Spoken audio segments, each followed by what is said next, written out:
Awesome. It's great to be here, and let's get started. I will go ahead and share my screen.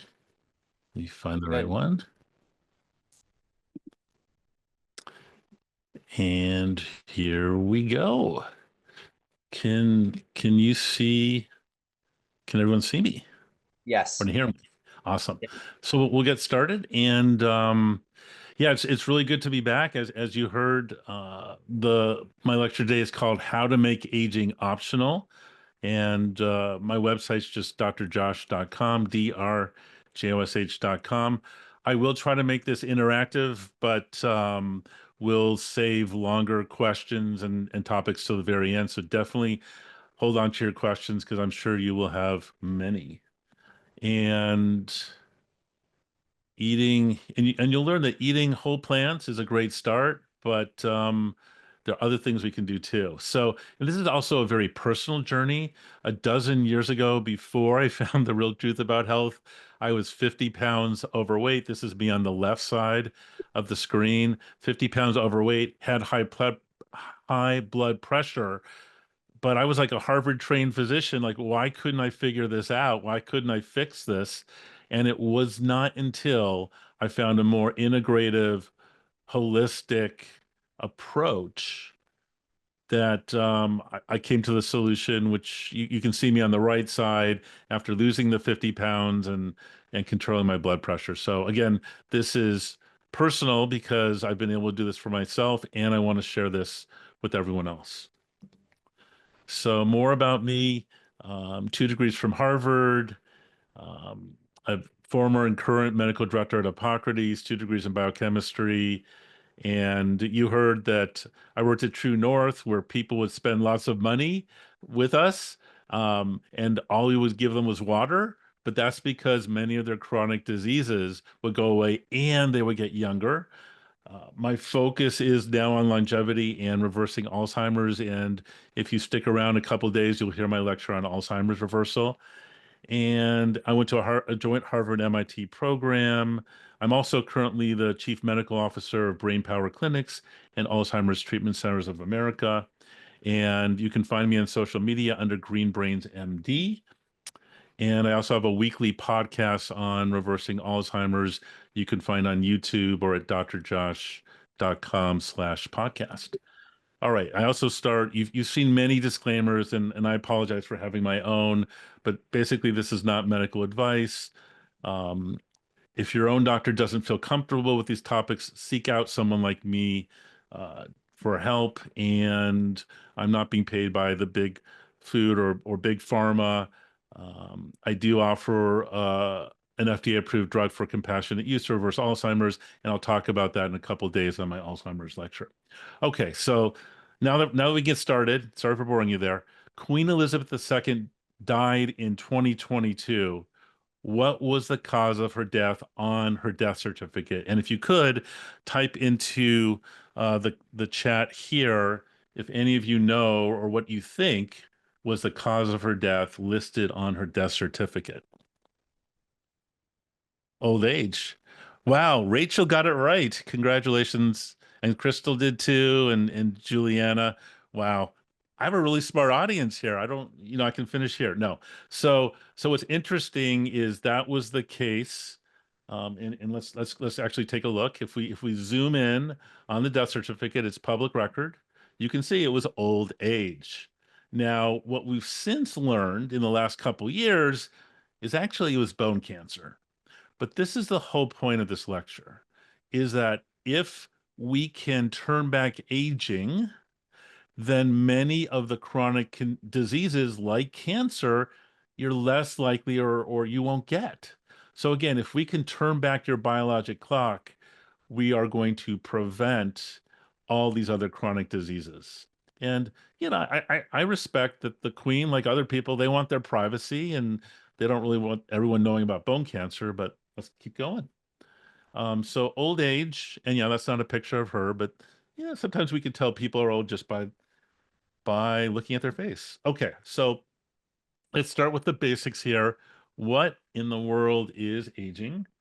And if you look it up in Wikipedia or in a dictionary, do they still have dictionaries? Anyway, so aging is the progressive physiological changes in an organism that lead to senescence. Great. Don't you love these dictionary definitions? Then what's senescence? A decline of biological functions and of the organism's ability to adapt to metabolic stress. All right. So, and today I'm going to be talking about reversing aging, reversing that process. And this is not new to me. People have been looking for this concept for hundreds of years, specifically the fountain of youth. And Ponce de Leon reportedly found it in St. Augustine, Florida. I'm in West Palm Beach, Florida, but you could go to St. Augustine, Florida today, and yeah, you can find the fountain of youth there. But I'm going to argue that the fountain of youth is not in that location necessarily. It's if you have the right lifestyle, which involves what you're eating and other things too, which we'll get into. Okay, so I also like to start my presentation with a summary in case you get really bored with what I'm talking about or you have to step away. So here it is, the summary, the top 10 ways to make aging optional. Here they are.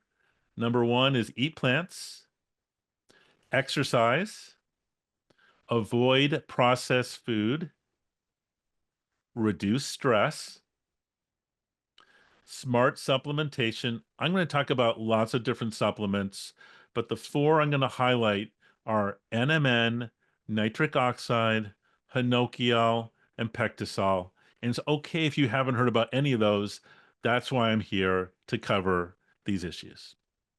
The next one is fasting, optimizing sleep, tracking your own health, avoiding hospitals, and finding a sense of community. All right, so what sort of diet should I eat? And I know there are many lectures here on and there are going to be some similarities and differences on what you're hearing through this seminar, through all these lectures.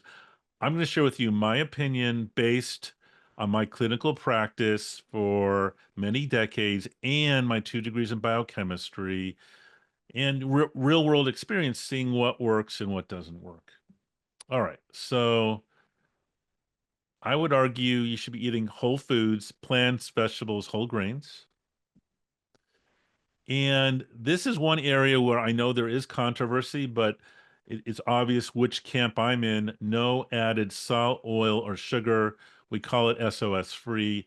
And the reason I'm a fan of no added salt, oil, and sugar is that the research studies in humans have shown that when you eat a diet that has added salt, oil, and sugar, it does damage to your blood vessels. And it turns out that your blood vessels are a big determinant of of how you age and your overall health. So, all right. So the next question, and maybe you know, I know in the audience there are definitely some vegans. I know that there's some who are exploring. I personally was exploring um, 10 years ago when I lived in Orlando, and this conference was physically in Orlando, Florida, and I got to go to in person a lot of these lectures. And I was a little bit skeptical, but I'm so glad I came to the real truth about health when it was in person. But, anyways, does being vegan increase your life expectancy? And the answer is it does. This is a study of over 73,000 Adventists comparing the death rate, deaths per thousand person years of the vegans and the animal eaters. And the vegans had a death rate of 5.4, and the animal eaters had a rate of 6.61. So obviously, 6 is more than 5. So why? The next question may be, why do vegans live longer? And there are many different answers. So here are some of them. Plant eaters have a lower risk of heart disease because a vegan diet is often low in saturated fat and cholesterol, and that can lower the risk of heart disease. Next, Vegans have lower risks of certain types of cancer because a vegan diet is rich in fiber, antioxidants, and phytochemicals. All have been linked to lower risk of certain types of cancer. And in animal products, meat, dairy, cheese, there's zero fiber. Next, lower rates of obesity. Vegans tend to have a lower body mass index compared to the meat eaters, and that's associated with a reduced risk of obesity. And it's really interesting that we now know that being overweight or obese speeds up your aging process because the excess fat, whether it's around your middle or in your bottom or both, the excess fat cells release inflammation, and that inflammation triggers early aging. And some people have called this inflammaging, if that term helps you remember it, but inflammation is not good for turning back your biologic clock. And then next, vegans tend to have better gut health because their diet is higher in fiber, which promotes a healthy microbiome and can reduce inflammation. And then plant eaters have better control of blood sugar and specifically improved insulin sensitivity, which lowers the risk of type 2 diabetes. And then finally, and this is really important, vegans are exposed to lower levels of toxins because the higher up you go in the food chain, there are much higher amounts of toxins. You are what you eat. If you eat from the top of the food chain, if you're eating chicken and beef and dairy and cheese and fish, that's the top of the food chain. Those animals have much higher levels of toxins than if you're eating plants from land or sea. So, and we'll get into toxins. I hope not to put everyone to sleep, but toxins are really important when it comes to aging. All right. So when I use the word toxins, I'm not talking theoretically. I'm talking as with 2 degrees in biochemistry. I'm actually talking about substances. So what are some of the examples of toxins that I'm talking about? Well, let's talk about some. These are not all. Here are some of the toxins in meat, if you choose to eat meat. The first one is heavy metals. Then we have plastics. Many plastics are obesogens, meaning that they lead to obesity. Estrogens, and let me be clear, you often see some meat advertised as hormone free. That's a misnomer. What they're saying is they're not adding extra hormones to the animals before they kill or harvest them. But guess what? A cow, a chicken, a mammal, animals have hormones because life is not compatible not having hormones. So even if you're having hormone free chicken or beef or other animals, there are still estrogens and other hormones there. Next, we have pollutants, man-made pollutants like PCBs and dioxins, pesticides, endotoxins. Endotoxins are interesting. Endotoxins are the cell wall of bacteria. And yeah, we all have some endotoxins that we produce in our own gut. But if you're eating other animals, those animals are not produced sterilely. So if you're eating beef, chicken, fish, you're also eating the endotoxins that are present in that meat. And it turns out that endotoxin is one of the best ways to stimulate your immune system because your immune system recognizes like, hey, this is not us. This is bacterial cell wall. You've got a problem here. And that inflammation is related to aging, as I mentioned earlier. Okay. Next, you've got new 5GC, which is sialic acid, heme iron, antibiotics, heterocyclic amines, polycyclic aromatic hydrocarbons, advanced glycation end products, TMAO, and most importantly, you've got oxidized cholesterol. So there is no cholesterol in plants, but if you eat animals, animals have cholesterol. And if you're cooking the cholesterol, I'm sorry, if you're cooking the meat, which most people do if they're taking meat in, the cooking process causes the cholesterol to oxidize, and oxidized cholesterol is very reactive, very inflammatory, and does damage, which then leads to premature aging. Okay. So, where do people get dioxins or these other man-made chemicals from? This is government data from the EPA, and it just shows you um, the primary sources are beef, dairy, milk, chicken, pork, and fish. There's a small amount in eggs, even smaller in the air to inhale. There's a small amount in soil, very small, negligible amount in water. But let me just be clear. So I'm not saying if you cut out all animal products and just eat plants, you're going to get zero dioxin. You're just going to get a much lower dose, 10 times less. But that makes a difference when we're talking about exposure day in, day out. Oh, I should also say these fatty toxins, like dioxin, can have a half-life of 10, 20, 30, 40 years or more. Once they go into your fatty tissue, they're not coming out. So it's a problem. All right. So what are fatty toxins? Here's some examples. You've got saturated fats. You've got trans fats. So trans fats are interesting. There are fats that are man-made in order to prolong the shelf life and make foods taste better. And unfortunately, trans fats uh, cause inflammation and are not healthy for people. Now, there was recent regulation in the United States saying they have to take trans fat out of processed foods, out of foods, which is good. It's good news that people are eating less trans fat in foods, in processed foods. But what's interesting is animal products also have trans fats. So if you're still eating beef, chicken, fish, you're still getting a large dose of those trans fats.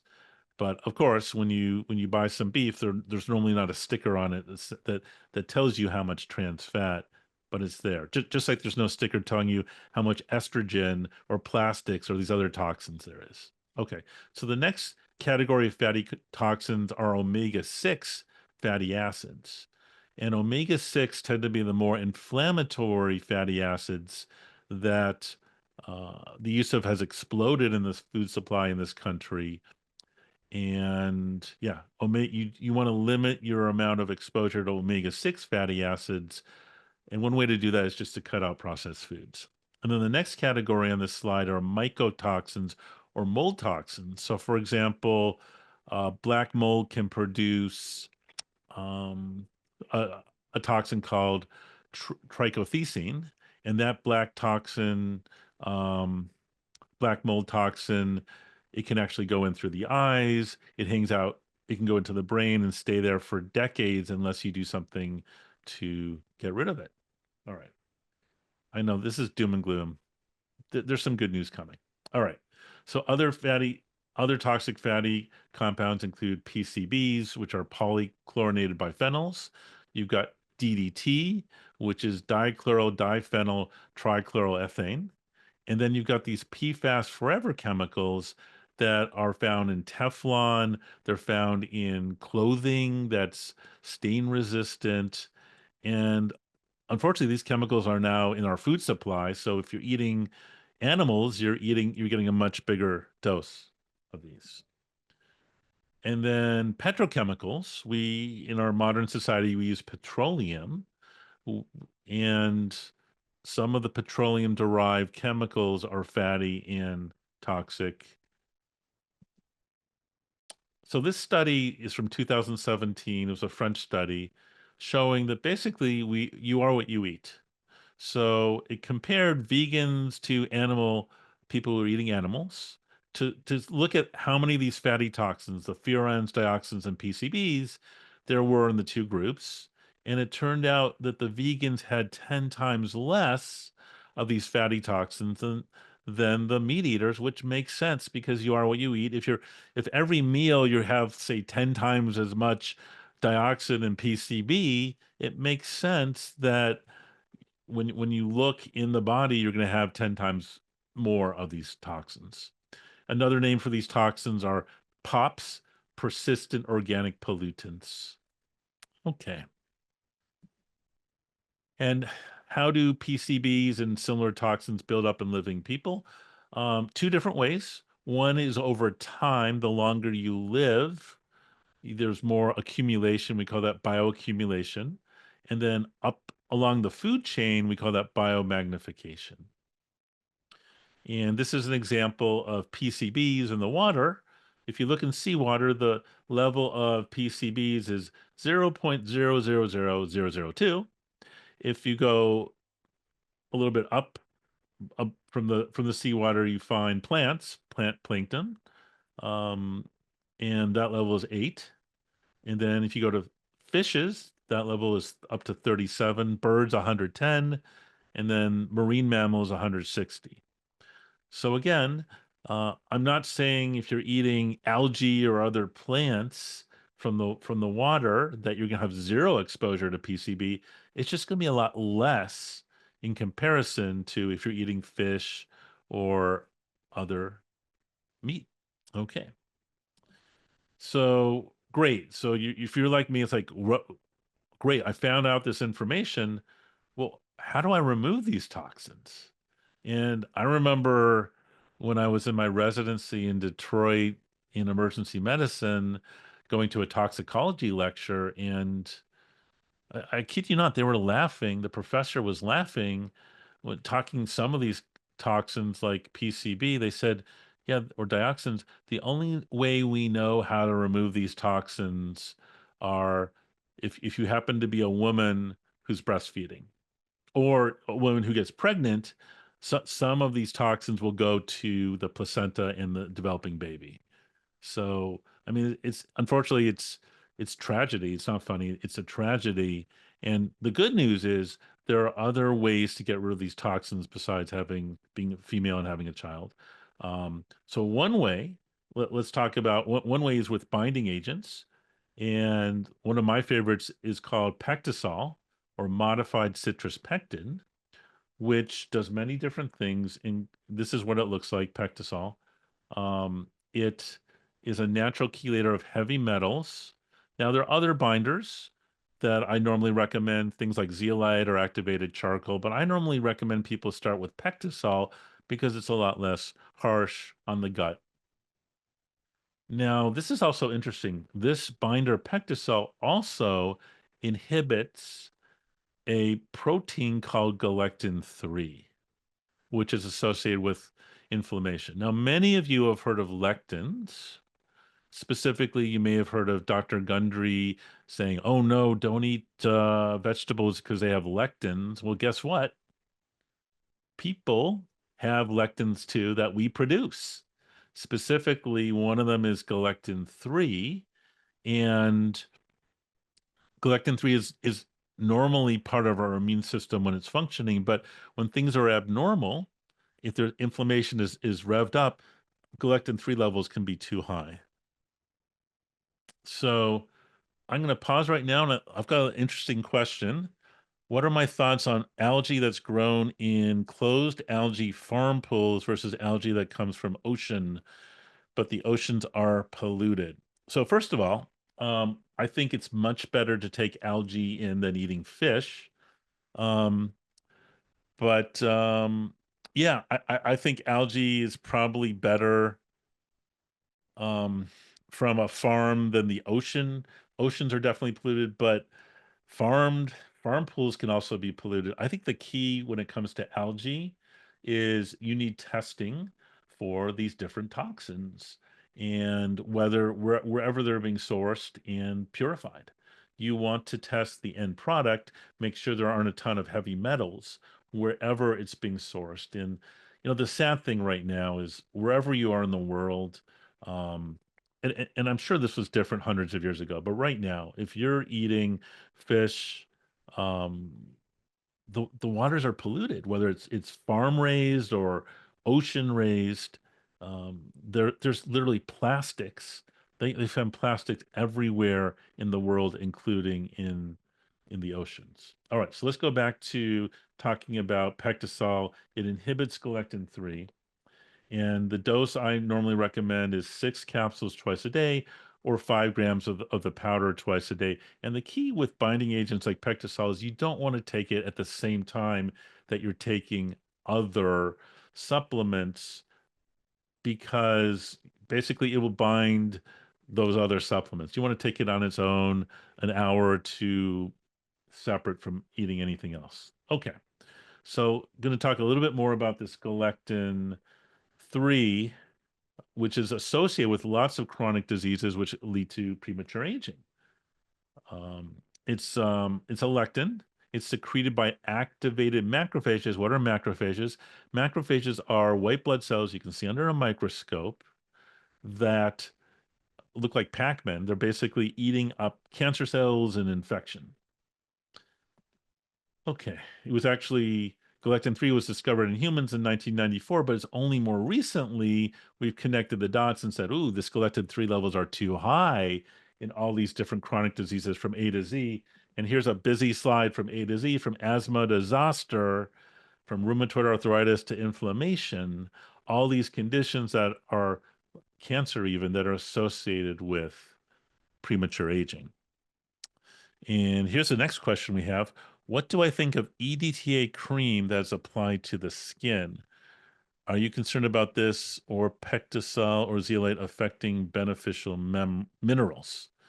Um, I mean, I think when we're talking about binding agents, sure, you worry that is it also going to bind up to magnesium or other minerals that you need, and it may. And the way around that is you measure it.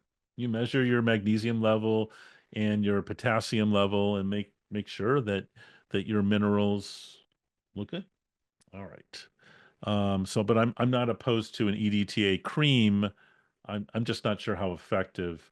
Normally with EDTA, which is pretty harsh, it's a detoxification agent.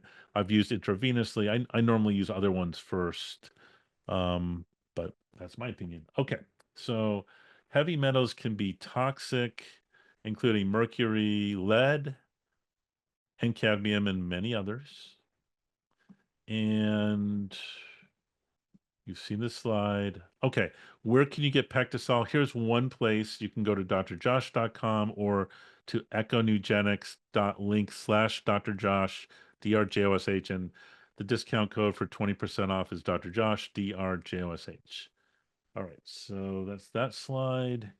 And so here's another approach that I want to say is new, but it's not new. Another approach to removing toxins.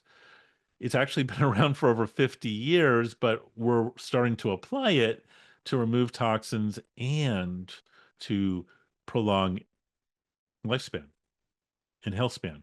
It's called total plasma exchange. It's a form of dialysis.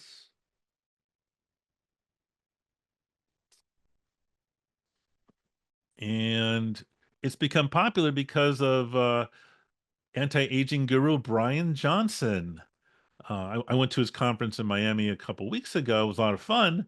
Do not die. But basically, this is a picture of him getting total plasma exchange. You basically take blood out of one arm and you get rid of it. You waste it, and then in the other arm you put in plasma specific. You put in albumin, which is basically a protein. So the blood that has the toxin you get rid of, and that's how you get rid of the toxins, including the heavy metals and the plastics and the forever chemicals.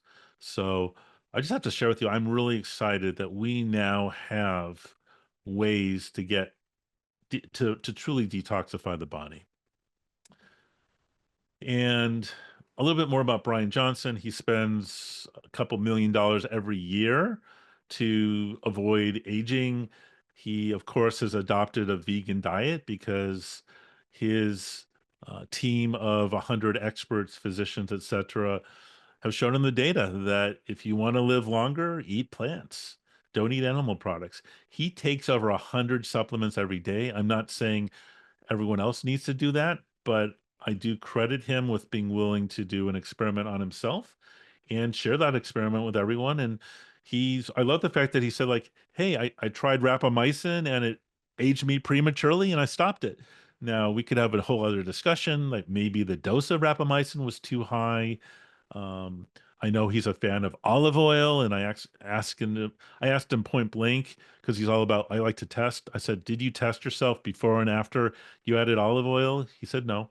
So, but he's marketing olive oil, but that's a whole other exchange. So, um, a whole other issue. But yeah, the fact that Brian Johnson is using total plasma exchange to prolong his life, that's definitely gotten this on the map. And in one of my clinics, I am using total plasma exchange to reverse Alzheimer's and get toxins out of the body. That one is called the Alzheimer Treatment Centers of America. It's difficult to find a center to do total plasma exchange today, but that's changing as this information is getting out there. And yeah, so Anna wanted to know where you can do total plasma exchange. You can come down to Port St. Lucie, Florida, to my clinic. Um, but the cool thing is, almost any big city now, you're going to be able to find a center. And then Beth asks, if we donate plasma, could that actually help us detox? The answer is yes.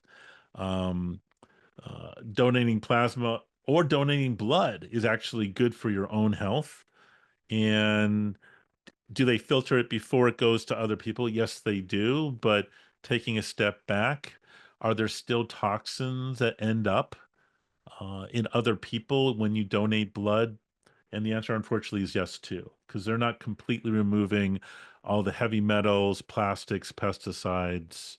And I think once this information tips and the general public starts being aware, there's going to be it's exciting because there are going to be um, for people like Brian Johnson who've been through total plasma exchange, their blood is going to be more valuable as a donor because they don't have all the other toxins that you would normally get if you donate blood. Um, if you're just getting a random donor out there. And Nash says donating blood also reduces iron from the blood to avoid iron overload. Right. Yeah. So a lot of people have too much iron. And so that's another reason why I recommend donating blood. Great questions. Keep them coming. All right. So longevity and toxins. Wendy says one wants to make sure of getting donated blood is if someone had gotten the COVID jab. I think there are separate places to get blood from unvaxxed people. That's awesome. I think that's a good point. So I wasn't aware of that. Thank you. Okay. So longevities and toxins. We're talking about how to make aging optional. And you may be like, great, I'm vegan, but what else can I do to improve my lifespan? Well, guess what? Vegans can age too if they make the wrong choices. So I want you to stop eating carbonated drinks, refined sugars, artificial foods, and processed foods. Yeah. And as I mentioned before, you want to avoid adding salt, oil, and sugar, even olive oil, even though, I mean, I've had olive oil companies approach me and wanting to advertise on my podcast, and I couldn't take their money because I'm lecturing, don't use olive oil, at least in mouth. I think olive oil is fine on the hair, on the skin, and I think honestly, that's the ancient Greeks. I don't think they used a lot of it internally. I think it was mainly used on the hair and on the body. And someone wants to know, did I read Dr. Michael Greger's book on how not to age? Yes, I love that book. It's a great book. Okay.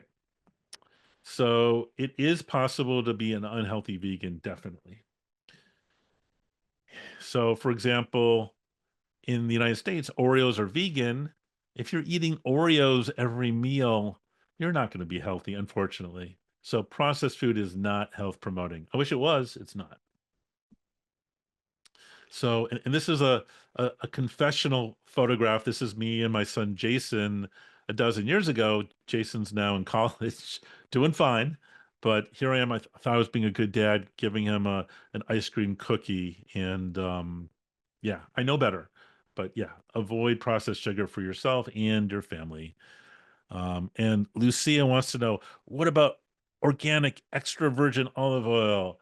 Yeah, so I think that's fine to use on your skin or your hair, but I would not recommend taking it internally for many reasons, including the fact that it causes sludge blood after you eat a fatty meal, including olive oil. It causes inflammation. If I, after you eat some olive oil, even extra virgin, if I draw the blood out 5, 10 minutes later, I'll actually see at the very top the olive oil will sludge out. And if I look under a microscope, I'll see red blood cells stacked up. They're called rouleau, and you see that with inflammation. But why? Many studies show it has anti-cancer properties, even meta-analysis.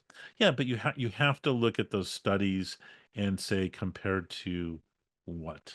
So I understand this is a 2 hour lecture with Q&A. I don't have time to go over all the papers on this, but I would also caution you, there's a lot of money.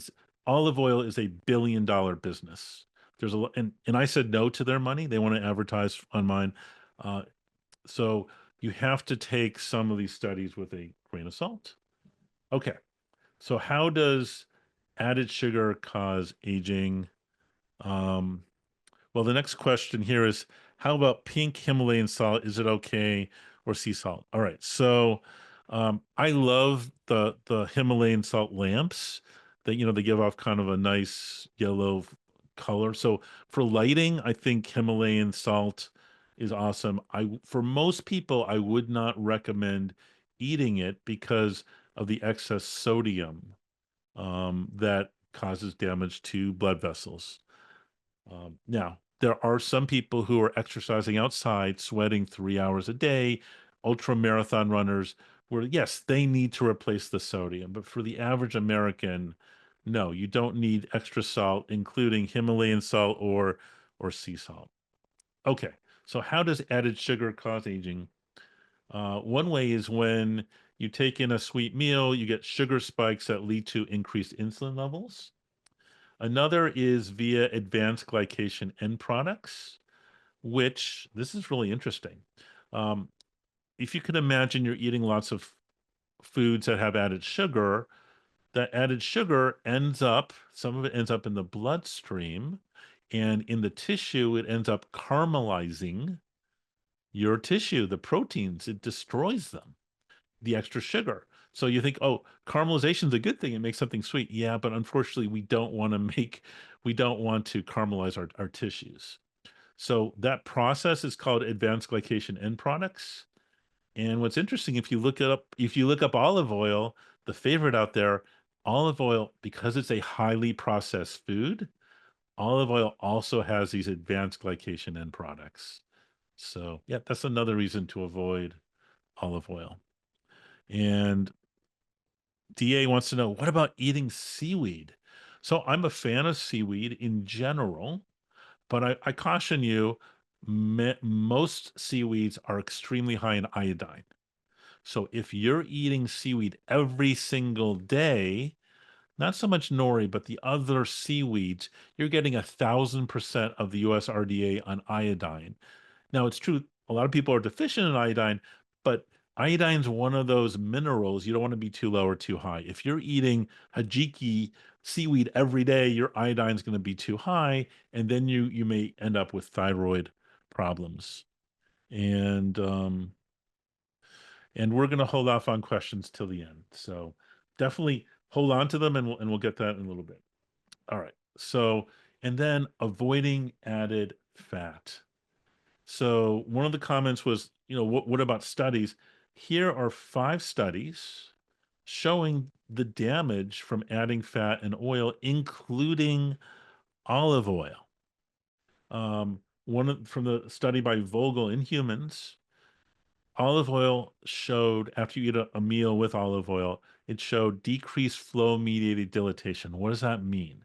It means the flow through our blood vessels slowed down, because the oil was damaging the endothelium, the one cell thick layer that lined the blood vessels. How is that happening? It's really interesting. The way it happens is red blood cells are normally very smooth biconcave. But after you eat oil, including olive oil, those smooth red blood cells develop spikes. And then those spikes on the red blood cells do damage when those red blood cells go through the capillaries, the narrow blood vessels.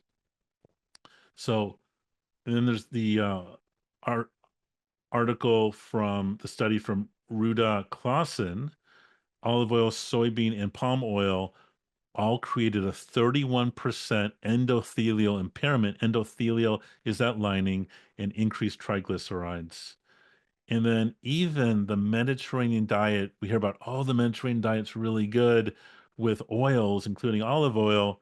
They saw 25% had major cardiac events at 4 years. So again, all the olive oil industry has done an amazing job marketing. I'm just saying, if you actually take a look at the studies, you do not want to be adding oil, highly processed food. With a few exceptions. Like if you're super skinny and I'm trying to put weight onto you, it makes sense you would use the most calorie dense foods, the fats and the oils. And yes, there are a few people in the audience watching this who need to gain weight, but that's not most people. So, all right. Last year I was on The Real Truth About Health with Dr. McDougall. Unfortunately, he passed, but I love his quote: "Olive oil is toxic for humans. All oils are." He's right. Our ancestors thousands of years ago did not have ready access to all these oils. And here's one: all five fats tested, which included canola oil, olive oil, sunflower oil, palm oil, and butter, cause increases in blood triglycerides and clotting factor number 7. And that's not good. Now, you can do a study saying, look, olive oil is not as bad as butter. And that's true, but that doesn't mean that you should be eating olive oil. Now, I understand some people watching here are making a transition from just eating the Western standard American diet. And to you and to everyone, I say, take your time. I'm not judging you. I'm not here to judge you. It took me years to make the transition. So I'm certainly not in a position to judge anyone else. But what I am going to say is don't let all this information stress you. Use it to transform. All right. So this whole field of longevity, it feels like science fiction because if I was having a discussion about this a dozen years ago, I'd be like, this is unreal. I don't, maybe someday, but I'll show you in a second.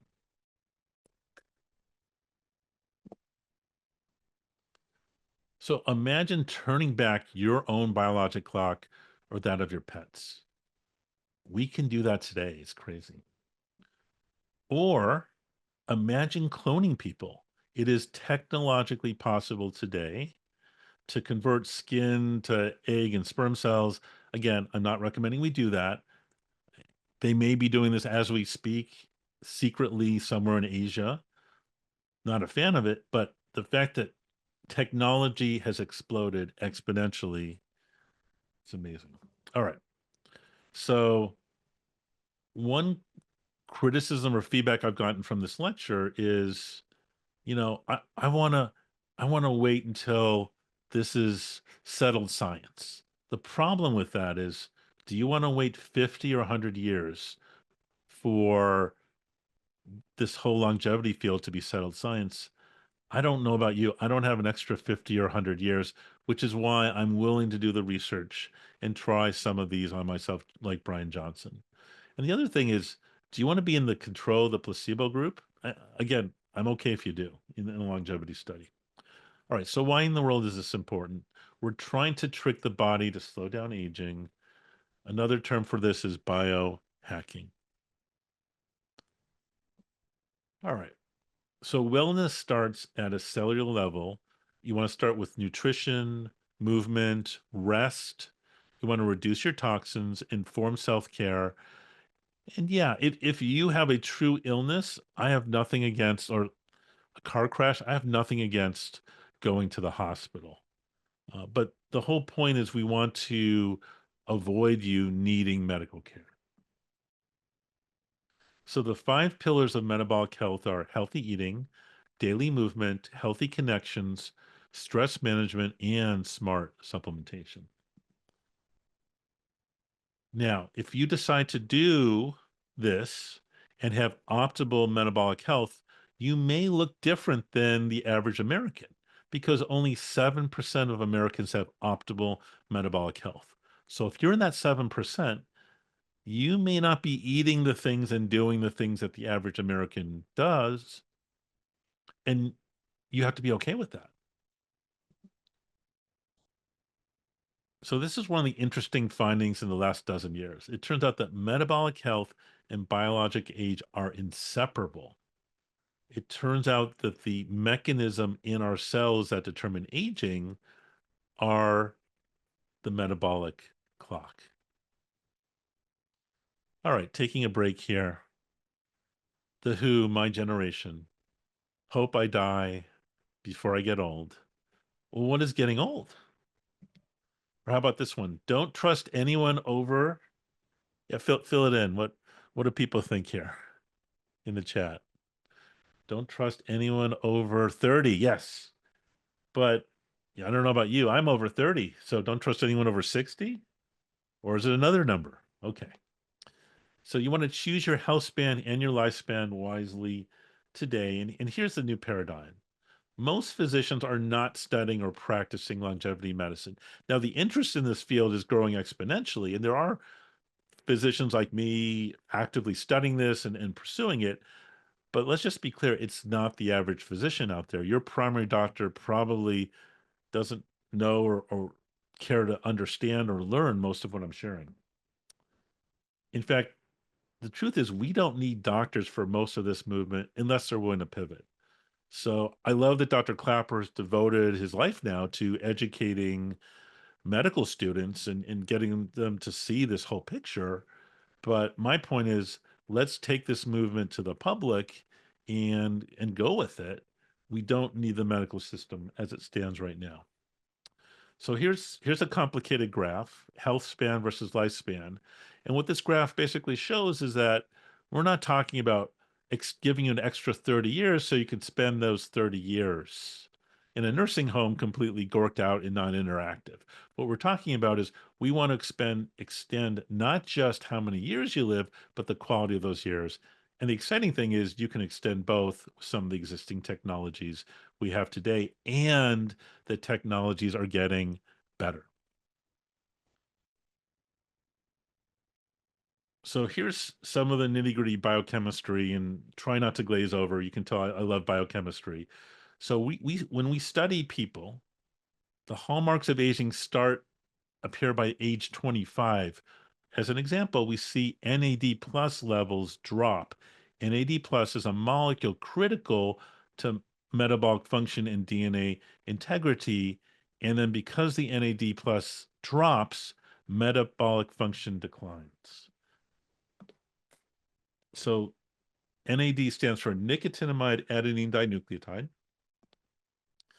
critical coenzyme found in every cell in your body.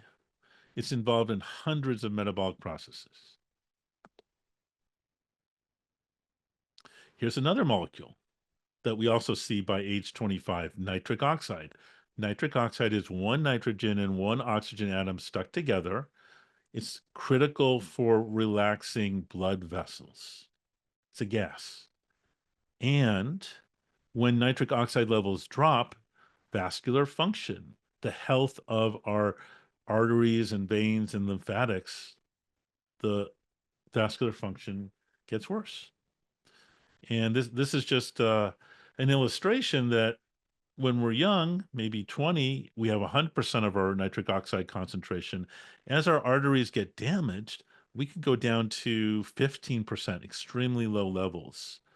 So, so The theory here is smart supplementation, specifically using NMN and nitric oxide, NMN to increase NAD, and nitric oxide to improve the amount of nitric oxide in our blood vessels. And with the two N's, the way I remember this is fountain of youth. Fountain has two N's. You got NMN and nitric oxide. I think virtually everyone over the age of 25 should be on these two supplements. That's my opinion, but I'll share with you more. So the best way to increase the NAD levels is to supplement NMN, in my opinion. NMN is nicotinamide mononucleotide. And this is for the biochemistry nerds out there. This is the structure. And all right. Where can I get NMN? Well, you can't get it on Amazon in the United States. You can't get it at Walmart. The FDA has restricted it. Fortunately, you can still get it. My favorite place is a company from England called donotage.org. Donotage.org. You can use, again, discount code Dr. Josh, DRJOSH. And then the dose I like is 1,000 milligrams or 1 gram to start with, but everyone's going to be different.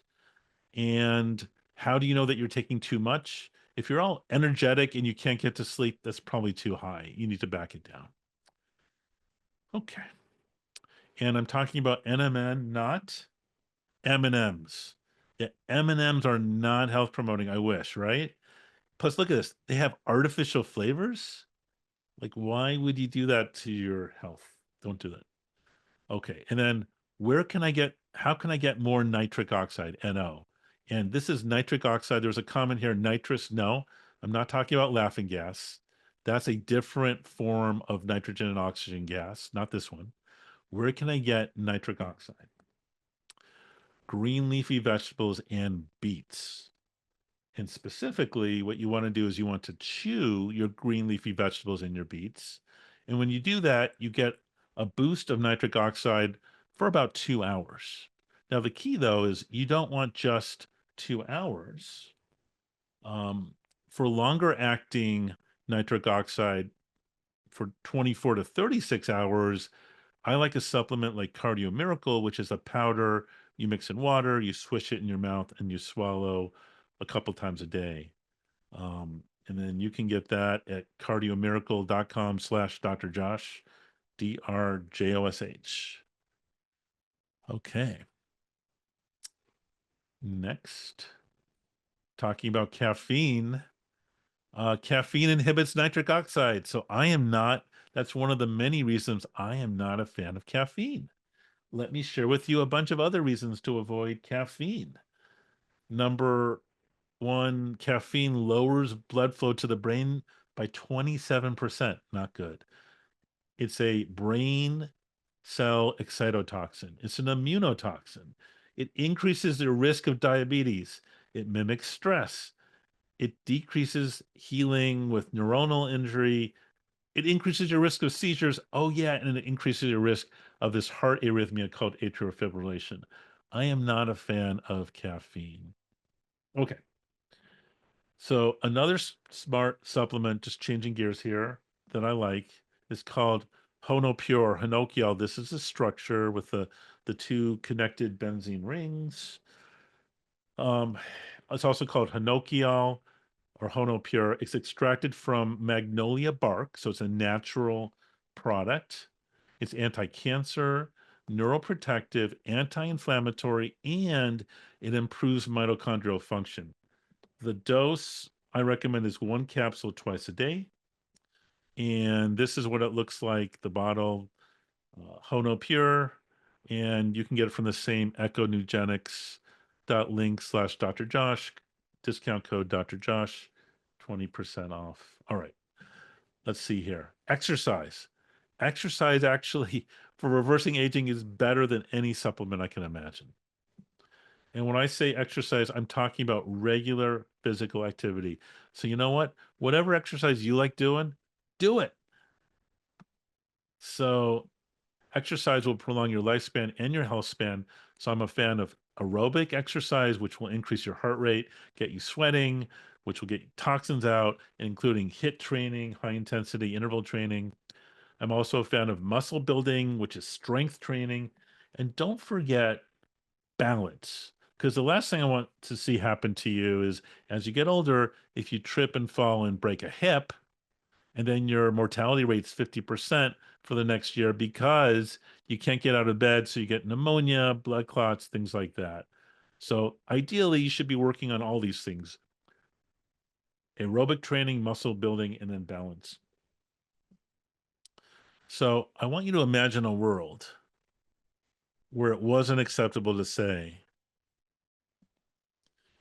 you know what, live with that disease and pain. That's just a part of normal aging. And I'm really upset about this because literally I see patients every week who their primary care or specialist doctor who they went to see basically said, you know what, you're getting old, just there's nothing we can do to help that. So what I'm here to tell you is there are things you can do about that.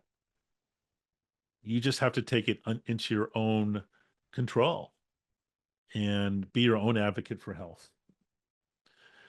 But at least as we're here in April of 2025, the current law in this country, in the United States, is not very helpful. The Medicare guideline section 2251.3 says a treatment plan that seeks to prevent disease, promote health, and prolong and enhance the quality of life, or therapy that is performed to maintain or prevent deterioration of a chronic condition is deemed not medically necessary.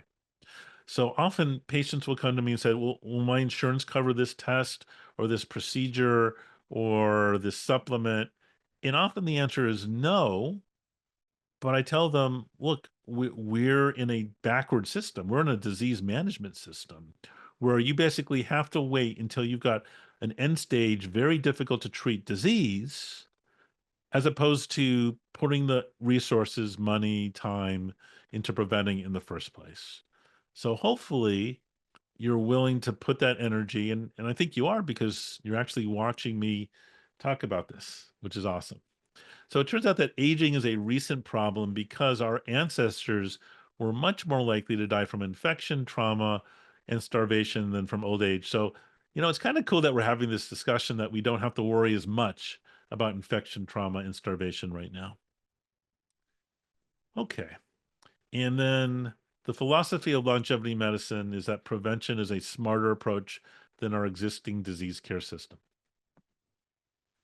As an example, wouldn't it be nice to catch cancer early? Well, there are blood tests, including the Grail Galleri multi-cancer early blood detection test I do for my patients, and it detects over 50 types of cancer. I'm aware of no type of cancer where the results are better if you catch the cancer at a later stage.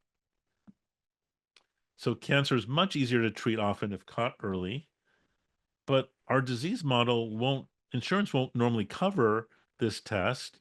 They make you wait until you have the cancer diagnosis, the advanced cancer, and then they're willing to pay to treat it. It's kind of crazy. And yeah, hopefully RFK Jr. will make some changes. I'm optimistic. All right.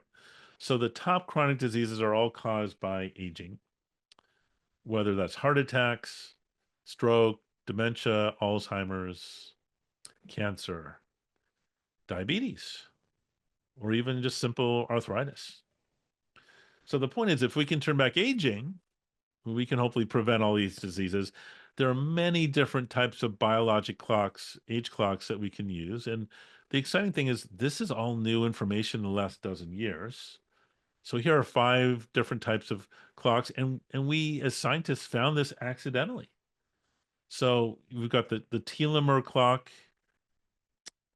The telomeres are caps on chromosomes.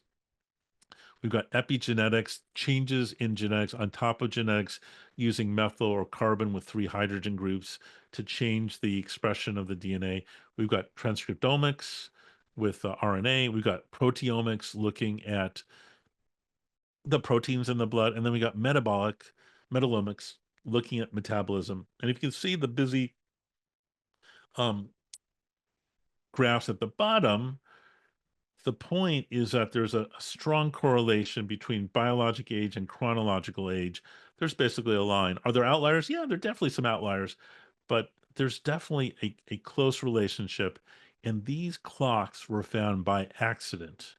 We didn't know a priori that we were going to find this information. All right. So our goal is we want to reset.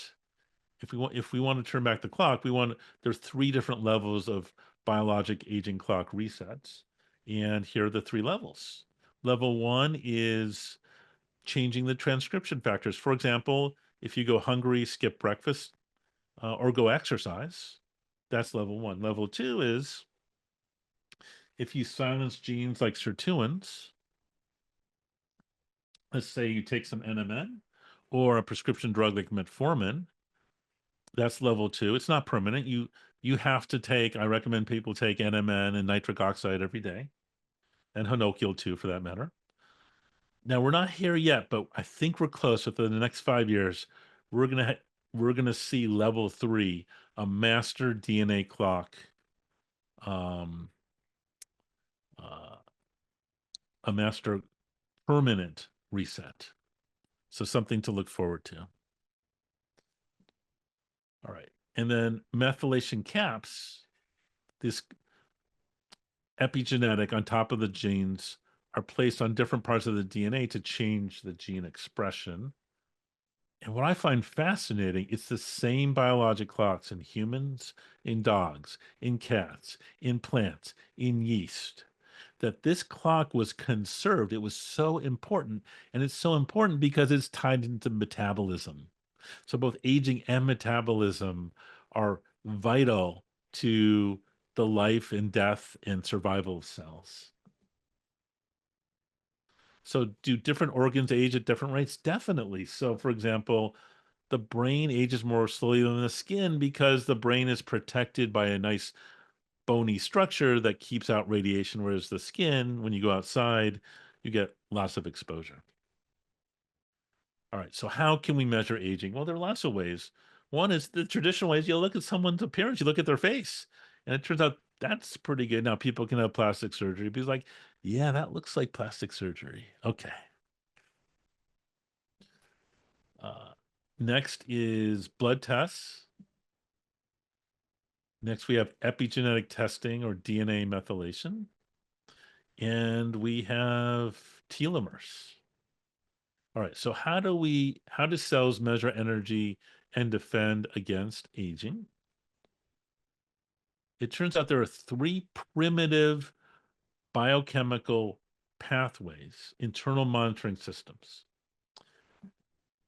And this is very nerdy, so I'm okay if you zone out for a minute. One is called AMPK that monitors glucose and ATP energy levels. The next is mTOR, which measures how much animal protein, less is better, and fasting, more is better. And then sirtuins, which are monitor NAD levels and inversity, help with wound healing. So AMPK, mTOR, and sirtuins. These are the three critical systems that are responsible for aging. And it turns out three of the supplements I already mentioned to you, nitric oxide, NMN, and Hinokial, all activate all three of these pathways. And frankly, if someone says, "Hey, I've got a new anti-aging medication or supplement or process," my first question is, okay, explain to me biochemically what they do. And if they don't help any of these pathways, I'm like, how can this be anti-aging? So specifically, these three supplements improve and activate AMPK, mTOR, and the sirtuin pathways. And here's another fun fact. Fasting, when you fast, you see almost the same biochemical effects, positive effects, as when you exercise. So I don't normally recommend that you fast, say do a 10-day water fast and then exercise at the same time because your body will break down muscle, which is normally not good. But both fasting and fasting and exercise are have almost identical effects on cells. All right. So how is AMPK, as an example, stimulated? One way is hunger, another is exercise. And then there are prescription drugs like metformin, and then there are also over-the-counter supplements like berberine. And I recommend you try all these things. Okay. So what are some key targets to prolong lifespan and health span? You want to look at blood vessels, mitochondria, the three primitive pathways I just mentioned. You also want to reduce what are called zombie cells. What are zombie cells? Zombie cells are, you think, oh, when your cells get old, they just die. Well, sometimes that's true. But sometimes they stick around instead of dying, they stick around and they produce lots of inflammatory factors, which are not good because that inflammation will lead to aging. So there's specific supplements that have been developed to get rid of these zombie cells. And what is senolytic? It's a Greek term meaning lytic means destroying and seno means life. So they basically destroy the zombies. All right. And then you want to stimulate your stem cells with exercise and fasting. And you want to reduce toxins. So there's other Greek term called hormesis. Basically, what doesn't kill you makes you stronger. We're not designed as people to spend all day lying in bed and never getting out. We're designed to be out there, to be active. And that's, it's not just humans, it's life in general. All right.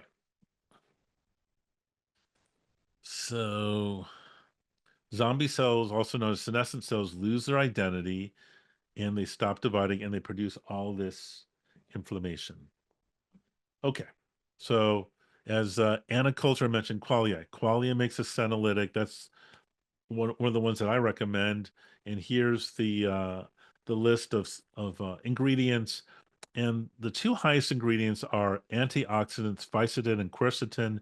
You only take these pills 2 days back to back in a month. So that's one approach. All right. Whole plants. You want to eat whole plants. You want to avoid processed food. And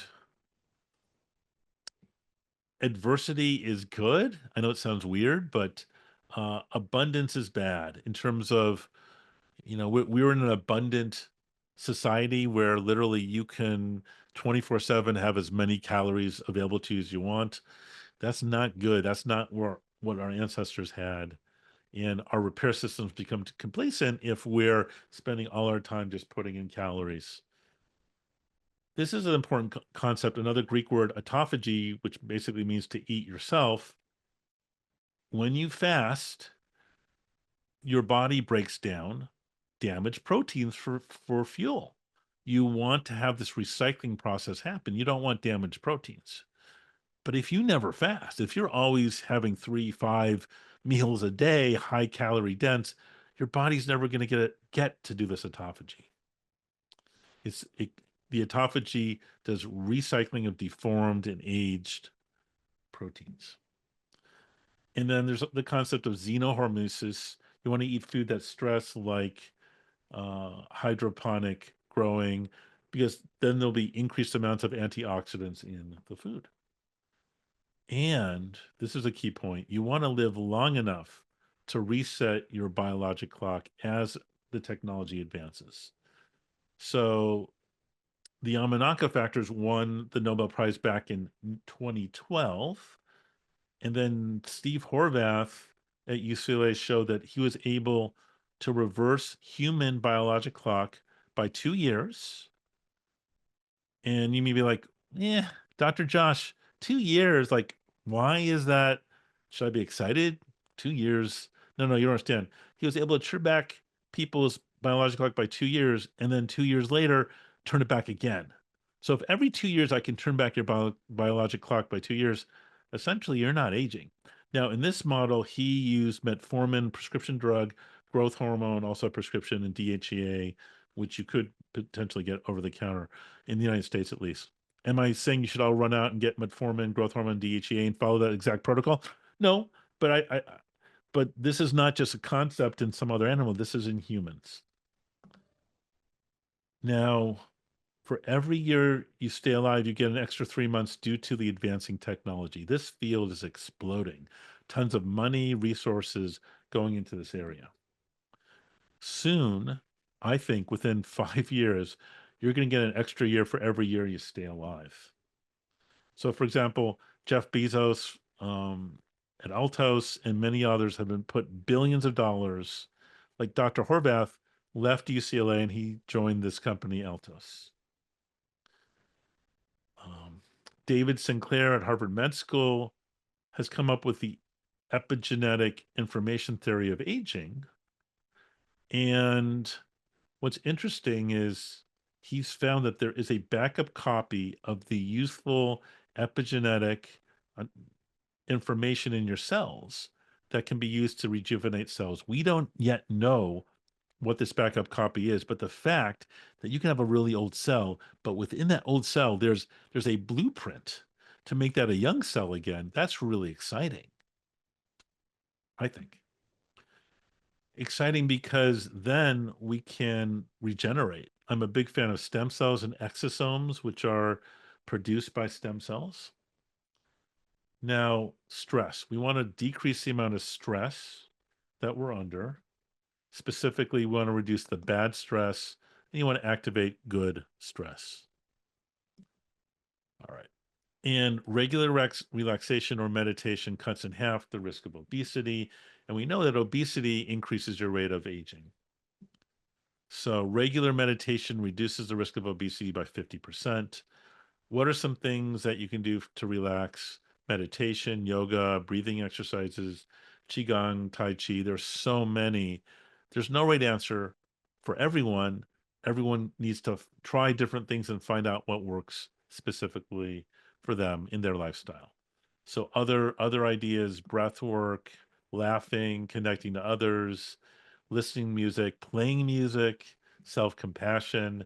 There are supplements that can help, like magnesium, epigenin, and lavender essential oil, keeping a journal, getting enough sleep. Sleep's really important. Meditation can prolong life. It can reduce death rates by 23%. I like a type of music and device called New Calm that uses neuroacoustic binaural audio. Um, I like using the deep sleep setting when I go to sleep or if I'm feeling really anxious. Unfortunately, I'm not normally anxious. You can find it at nucalm.com, nucalm.com, and discount code again, Dr. Josh, DRJOSH. Okay, I'm also a fan of Brain Tap, which uses sound and visual. I like Dr. Joe Dispenza and his breath work. But again, you try different ones, find what works for you to manage your stress. Now, for sleep, I can give a whole lecture on sleep, and maybe next year I'll be invited to do so. But to sleep, you want to optimize levels of serotonin and 5-HTP, those chemicals. Sleep is essential because when you sleep, and specifically the N3 deep sleep, your brain is able to clear out the amyloid. You can consolidate memories. It's okay to take naps up to 90 minutes. So you get physical restoration during sleep, mental restoration, energy conservation, health promotion, and you can monitor sleep with devices like Oura Ring or Apple Watch. There's so many different options, but at least right now in April of 2025, these devices are not as good as a formal sleep study. So if you're really worried about your sleep, go get a formal sleep study. You can even do those from home now. It's cool how technology is advanced. So I'm really optimistic about this whole field. And what's interesting is that people who are optimistic often live longer. So I really appreciate that everyone is joining me today in this really exciting field. So going back to talking about toxins and longevity, this is also a whole different lecture, but one of my favorite supplements to remove toxins is N-acetylcysteine because N-acetylcysteine is a precursor of glutathione, and glutathione is the master detoxifier for the body. And then I also like glutathione in topical form where you rub it on your skin. It's called, I like one from a company called ROAURO wellness.com. It's called glutaril because it's bound with a glucose that helps the glutathione get through the skin. RO Wellness, AURO wellness.com. And again, of course, discount code Dr. Josh. All right. So I'm also a big fan of light or photonic energy. We're designed to be around light because light strengthens mitochondria. It increases the coherence between the heart and the brain. Um, I'm I like this company called Illumis, ELUUMIS.com, where these photon balls that help you harvest this light energy. Again, discount code Dr. Josh. All right.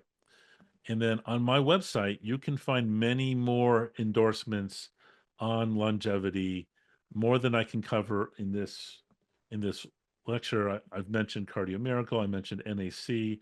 There's another exciting one called Revasca that helps repair the endothelium, the lining of blood vessels. I know Anna was asking about it. So I'm a fan of Revasca for fixing your blood vessels. In addition to nitric oxide, I'm also a fan of MetaPower essential oils. And I just mentioned photon healing and some of my favorite supplements beyond what you've seen here. You can find my fullscript.com link on drjosh.com. And let's see.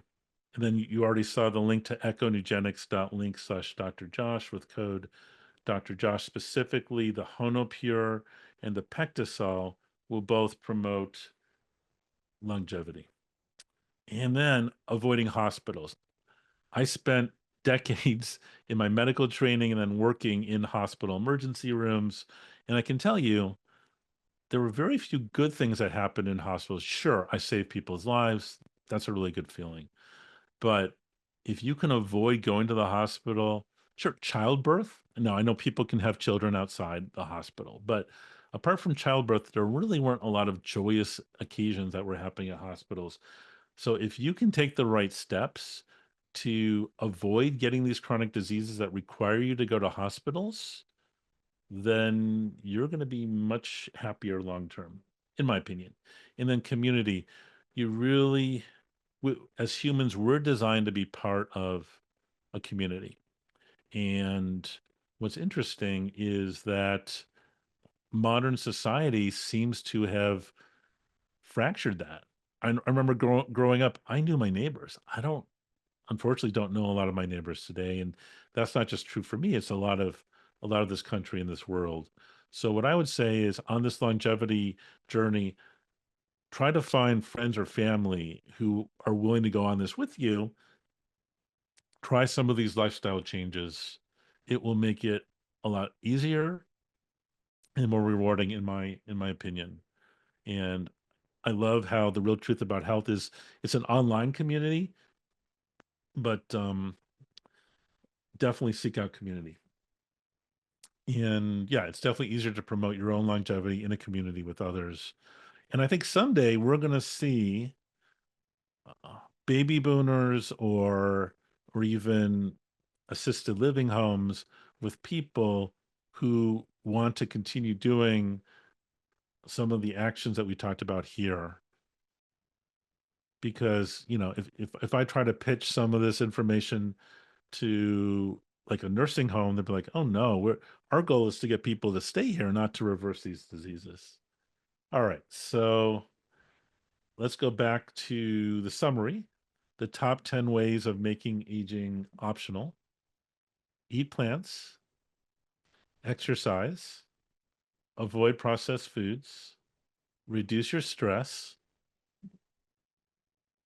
smart supplementation. Again, I talked about a ton of different supplements. I would just start one at a time, and the four I would look to start with would be NMN, nitric oxide, Hinokiol, and Pectisol. We have fasting, optimizing sleep, tracking your own health, avoiding hospitals, and finding a community. here's my contact information, my phone number, my email address, my website, which is just drjosh.com, drjosh.com. And if you can reach out to me if you want to get an age reversal consult. And yeah, so I wanted to thank you all for being an amazing audience. And I'm really looking forward to reviewing your comments and um, so definitely put your comments and questions in the chat here. And I know I have a bunch to go over, but it looks like I have another 30 minutes to answer your questions, which to me that's the most fun of this. So in a little bit, I'm going to stop sharing, and um, there we go.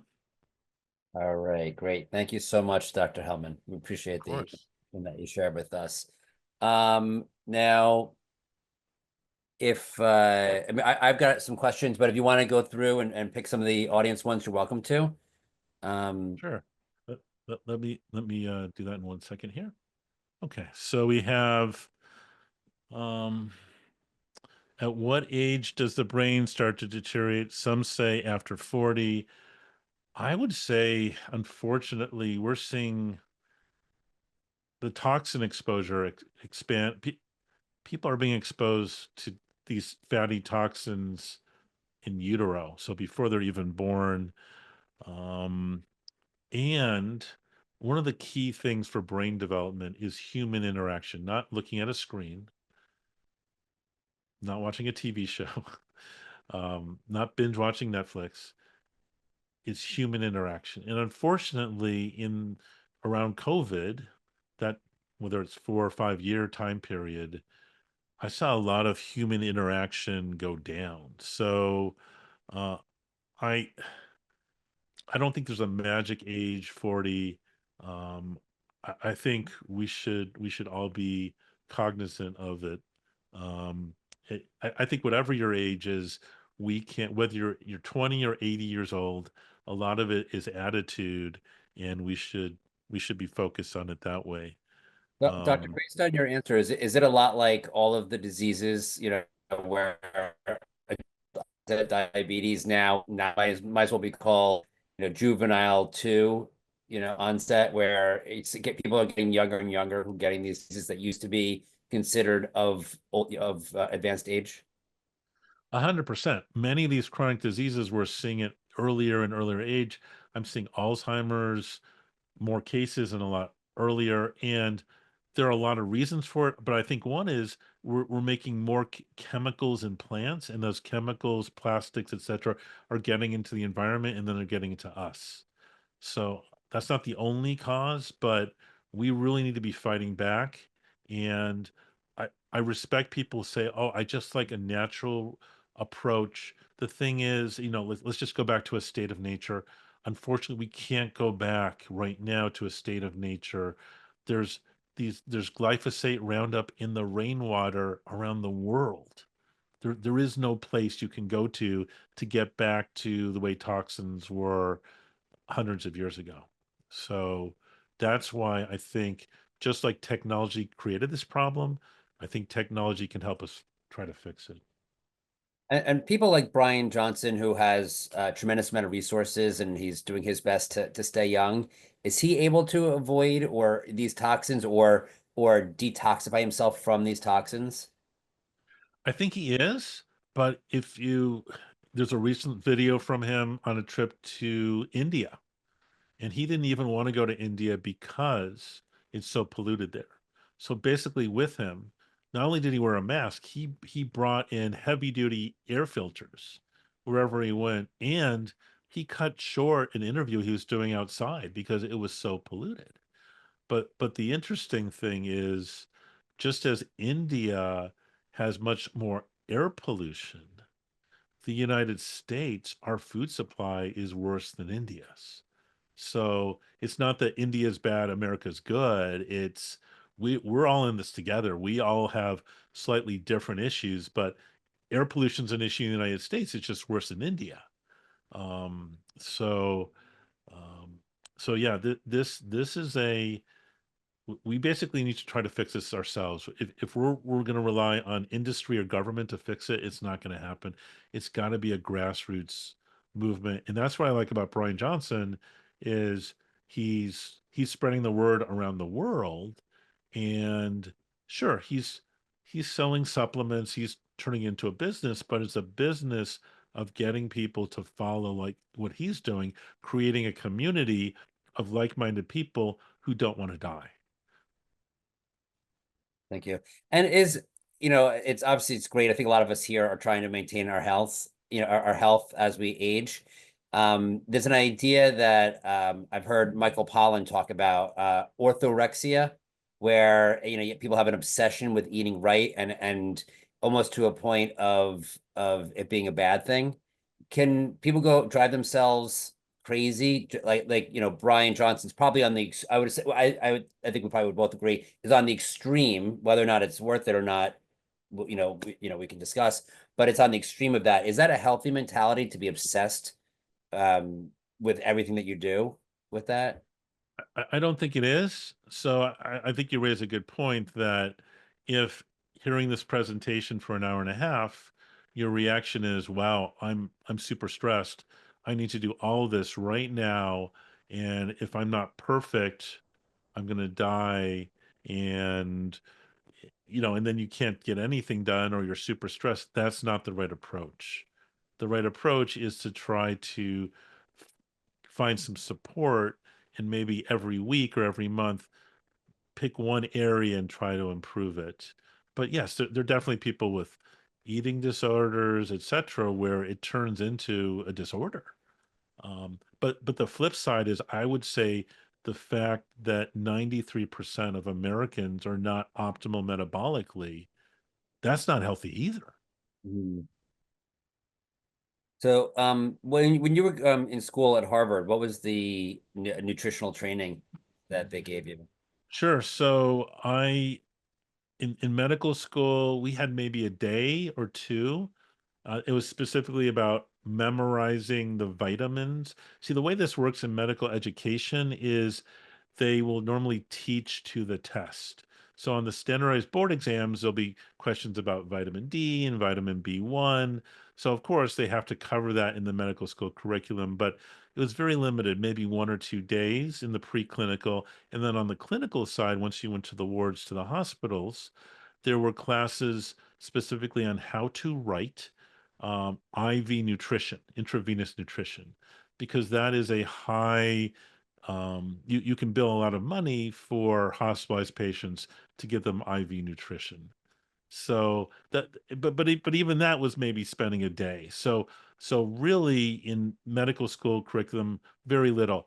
I learned the nutrition information I now know from having 2 degrees in biochemistry, and then see within the last dozen years seeking out reading with my knowledge, reading the articles and trying to figure out what's real and what's just marketing hype.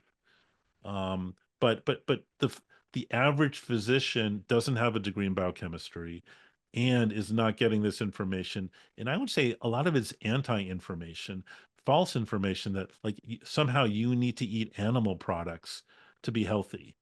That's just not true, but it's just repeated over and over in the media and in medical school, so people believe it without questioning it. And we have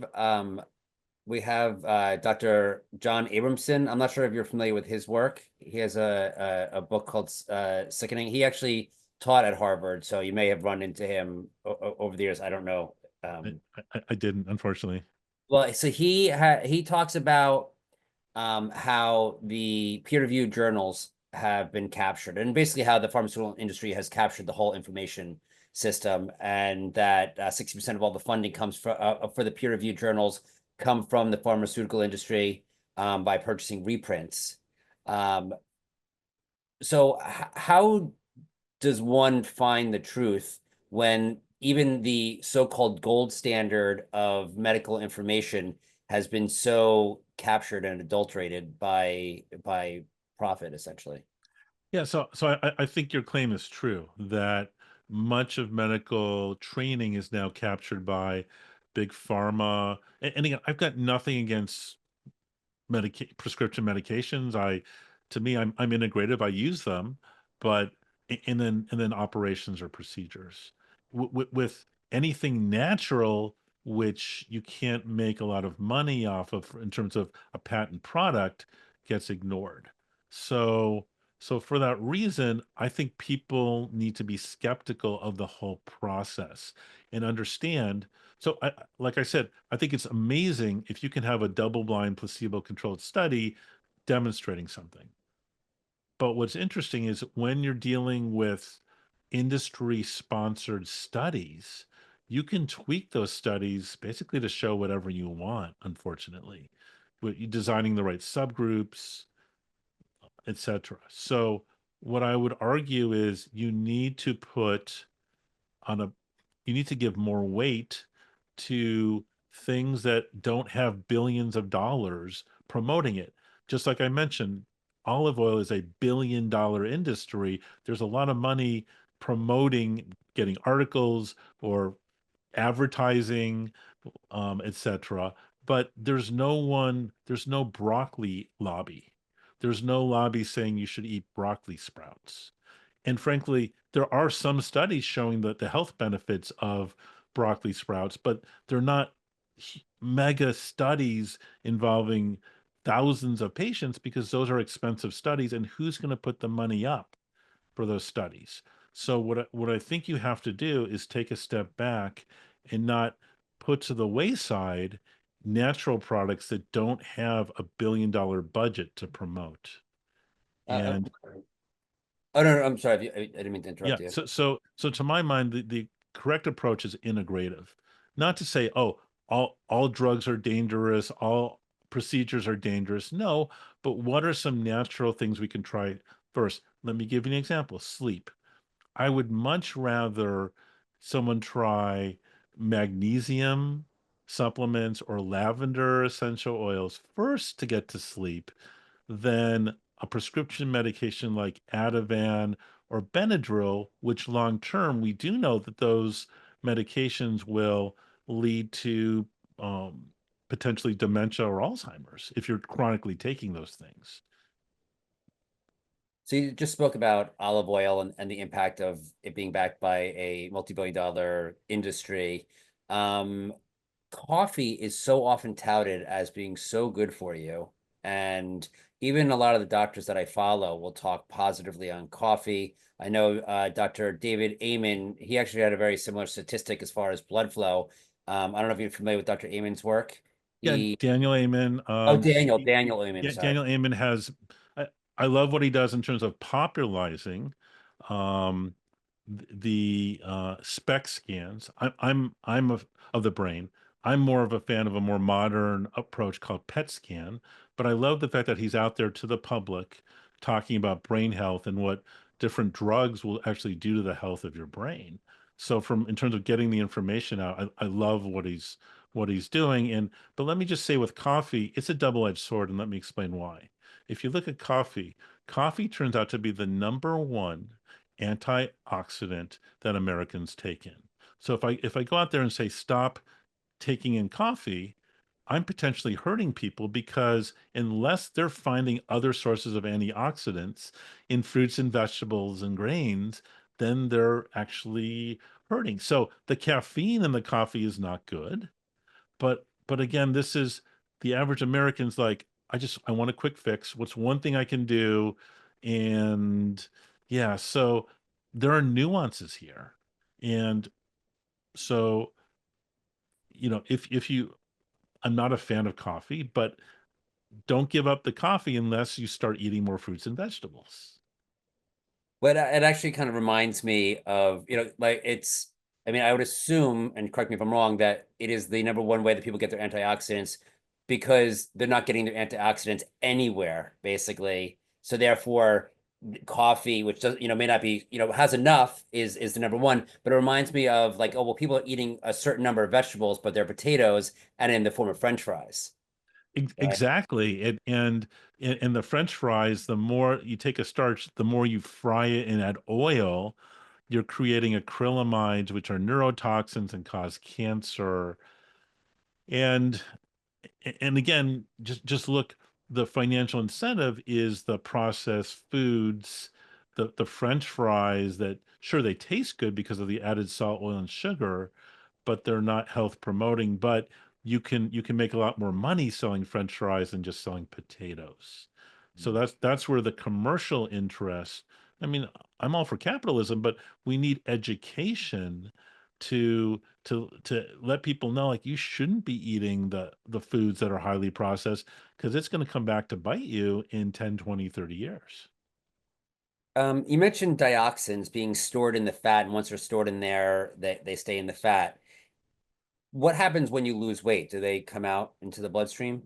They do. And so one of the key times that you want to be doing a detoxification is if you're losing fat, because you're exactly right. These fatty toxins, as the fat cells get smaller, specifically the visceral fat that's around your organs like your liver and your kidneys and heart, as those visceral fat cells get smaller, the the fatty toxins in those fat cells get released.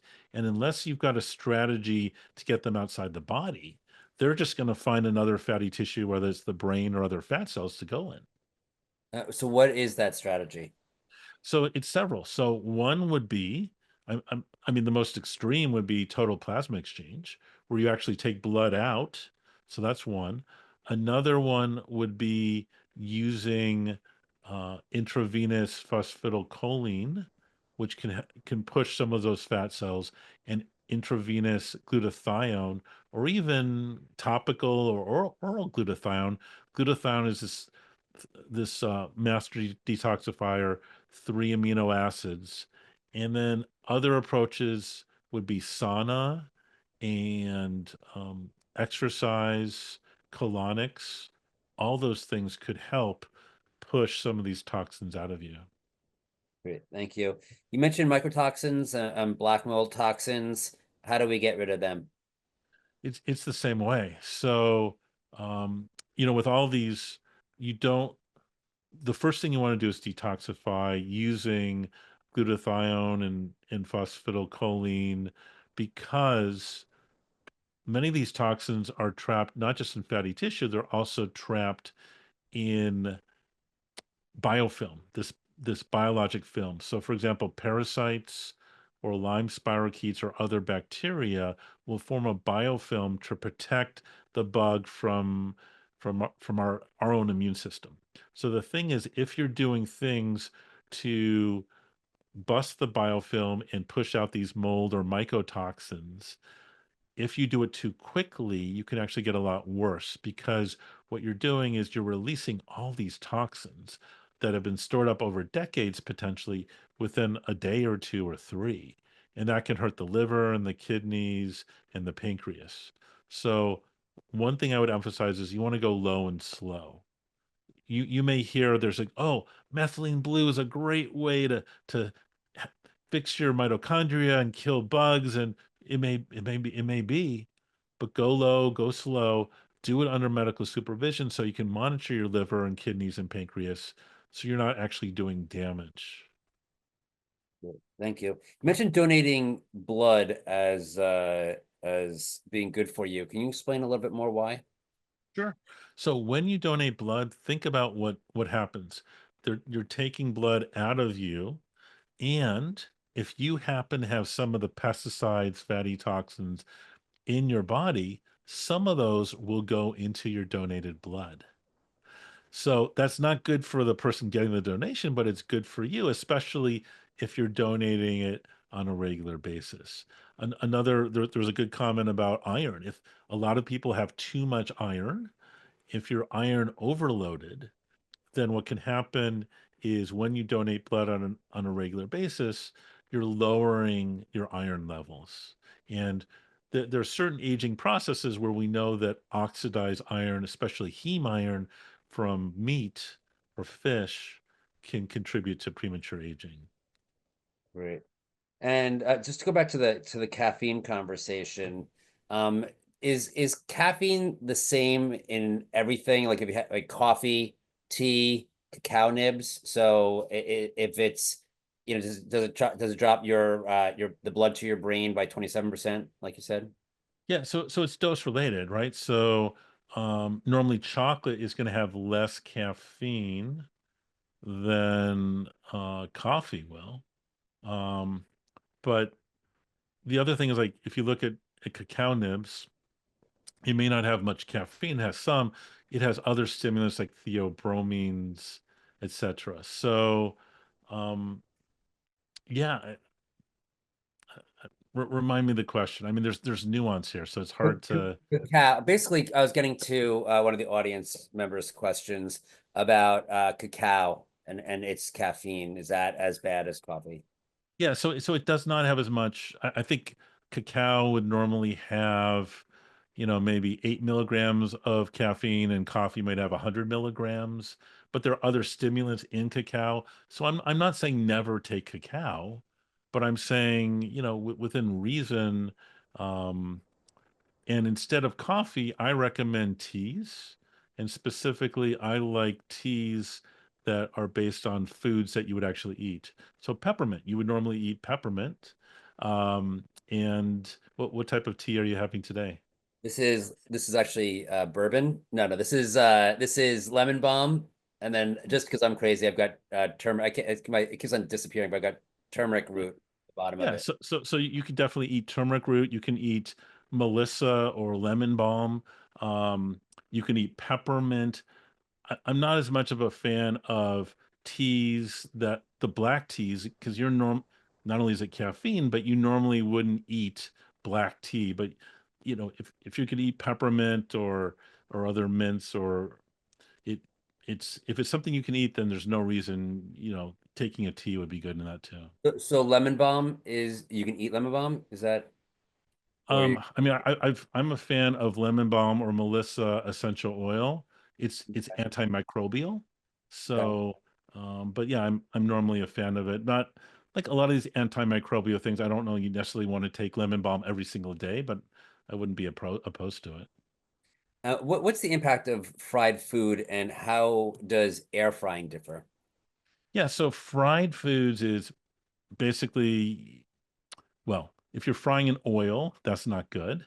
And then I mentioned acrylamide before with French fries. It turns out that the acrylamide production is dependent on two factors. One is temperature and time. So when you're frying in oil, you're going to reach a much higher temperature than if you're going to air fry.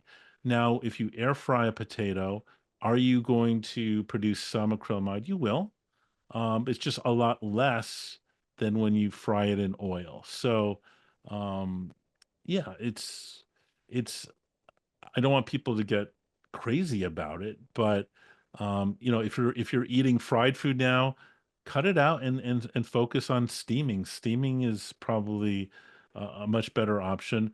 But look at our society. If you go out to eat in a restaurant, they normally won't say the food is fried, they'll say it's crispy. And so for some reason, if you call something crispy, it's health, it sounds good, it's health promoting. No, crispy normally means it's fried and it's not good. So you basically have to play games. The advertising industry, the food industry is playing this whole game with our health, and you have to basically fight back. And yeah, it's an issue if you want to eat out. A lot of the food when we eat out is not health promoting. So seed oils get right now are being extremely vilified. Are they distinctly bad for you compared to other oils? I think they are, but again, it's like I said, I think butter is even worse for you. But look how butter is used in our society. So, but there's a nuance here. As an example, olive oil. Technically, olive oil is also a seed oil, meaning if you look at the preparations, they're often using olive seeds to produce the olive oil. And as I mentioned, there's the AGE, advanced glycation end products. And if you look how these oils are normally transported, they're normally transported in plastic, which is not good. And often, if you study the commercial olive oils available, they have high levels of lead. So it's not health promoting. Now, is olive oil better for you than, say, cottonseed oil or canola oil? Yeah, maybe a little bit, but they're all toxic. So, you know, what I would say is try to cut back or reduce or eliminate adding, instead of cooking with olive oil, use water sauteing. Water's not toxic. Great. You mentioned about the technology allowing us to catch cancer early. And Michael Greger did a series about the early testing. I'm not sure if you're familiar with his work. And Yeah, I love his work. I mean, I love his videos. He's an amazing source of knowledge. yeah, absolutely. And he had mentioned that a lot of times with this earlier testing, they're finding things that are, quote, cancer that people would die with, not of, and that it would True. take potentially hundreds of years to develop into something that could kill them. Is that a concern with these early cancer tests? Sure. I mean, yes, the more tests we do, for example, if we get a whole body scan, we might find a little something in your lung, which could be an early cancer, or it could just be a cyst that or a scar that could be, left there and be perfectly fine. And then if I put a needle into your lung to do a biopsy and look, I could collapse your lung and cause problems. So the answer is there is a risk of doing further testing, but I think the benefits outweigh the risk. So if I do a blood test, say the Gallery test on you, and find that, wow, it looks like here you've got in your blood, it looks like you've got cancer stem cells that look like they have a source from the lung. You better believe I would recommend that we image you and try to find the source, because lung cancer, like so many other cancers, have a much better outcome if we start treating it early. But I understand the argument, but I would rather be proactive and um but just understand going in that, yeah, you may have some unnecessary procedures, but you just have to weigh the risks and the benefits. Yeah, I believe Michael Greger did I think it was a 10-part series on mammograms, and his conclusion was that it was essentially a wash, and that, as many people that get saved get harmed and often suffer egregious harm, such as death from them. So I'd love for you to watch it. Maybe next year we can Okay, chat about it. sure. So a question from the audience: how can we grow back shrinking gums as you get older? Is there Yeah, it's anything? fascinating. I've seen good results using NMN, and specifically the powder. Because if you think about the NMN, nicotinamide mononucleotide powder, you want to put it under your tongue, or you're going to get much more exposure of the NMN to your gums. So I've seen regeneration of the gums using topical NMN powder. And then the dose I recommend people start with is 1,000 milligrams. Maybe start 500 milligrams when you wake up and 500 milligrams at around noontime. Great. And I'm just looking to see if there's any more questions from the audience here before I go back to my Yeah. question. So Uh, DA is like, what do I think about taking glutathione versus NAC? I like both. NAC is a precursor to glutathione. I'd recommend taking both. They're both so important. I mean, one question I often get is I talked about many supplements that improve the three primitive pathways, and they'd be like, well, why take more than one supplement? Because often different cells will be optimized with different supplements. So that's the reason to double up or triple up sometimes. and what are your thoughts on coloscopies? Colon, Colonoscopy? sorry, colonoscopies. Yes. Yeah. I mean, I think colonoscopies can be indicated. Again, you have to look at your pre-test probability, but you also have to look at the risk. What are some of the risks of colonoscopy? You can have a perforation. It's rare. It does happen.